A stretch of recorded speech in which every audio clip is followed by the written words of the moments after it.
partisan na political activity, ipinagbawal ng CSC sa mga empleyado ng gobyerno. Sa buong detalyes, alamin natin kay Sibiswa Calabanga intern Jainine Ortiz.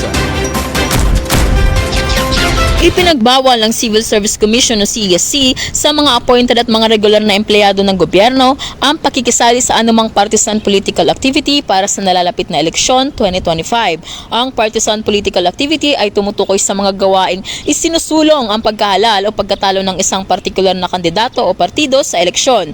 Kasama na dito ang pag-like, pag-share o pag-repost sa anumang social media ng pangangampanya, paborman o laban sa sinumang kandidato.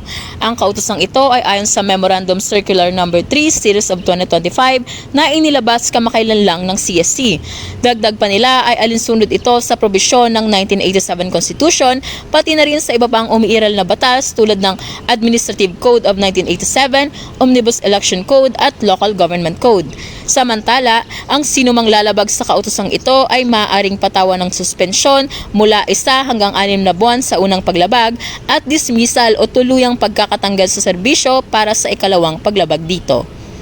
Para sa 96.7 Rinconada News FM, ito si Jainine Ortiz, nagbabalita ng tapat, naglilingkod ng sapat.